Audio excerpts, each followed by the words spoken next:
vai agora? Não, tem que aquecer um pouco. Agora, Raíssa, já sabe. Tá bom assim? Vai esquecer meu. Não. Não. Bom é aquela desmontável. Hum? Bom é aquela desmontável. Eu tenho. Porque ela não é massa, então é difícil de... Só tem que ficar bom. Tem que ficar, né? Se ficar bom, eu quero a receita. Mas vou fazer outra também. Gustavo, depois vai com elas ali comprar. Comprar o quê? O quê? Acabou? Mãe, pegar aí? Não, ó. Comprar o quê, deixa eu Bebê? untar aqui. Não, se faltar Tem que alguma- explicar para os Olha aqui, porque já tá telespectadores. dando água já. Não, mas assim mesmo, eu gosto da gente. Mas faz esse aqui, esse aí eu acho que tá maior. Joga toda ela aqui agora. Devagarzinho.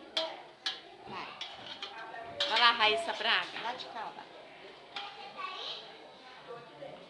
Pode jogar. A pizza inventora, que é a inventora da pizza. Raíssa Braga. Ficou estranho. Na verdade, foi a Ana Maria.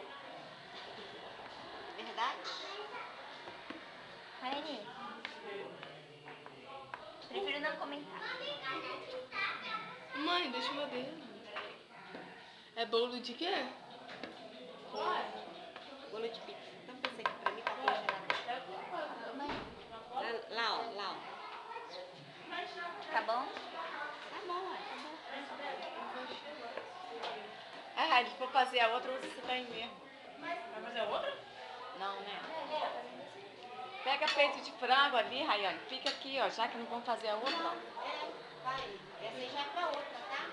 Que outra? Pode ficar. Vai fazer uma pizza agora comigo. Então, Rayane, vai fazendo a massa aí, deixa a Raíssa esfriando. Colocar esse aqui ali? É. É? Não. Não, então Você não. quer fazer outra não, tia? Faz a Rayane. Eu vou fazer, eu quero fazer a Rayane. Ah, tá. Aproveita isso aqui, Rayane. Pode aproveitar essa já. Agora. Outra?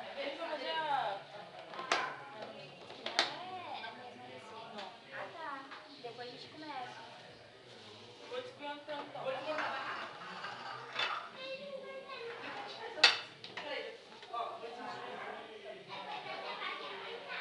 Por que tem que fazer isso?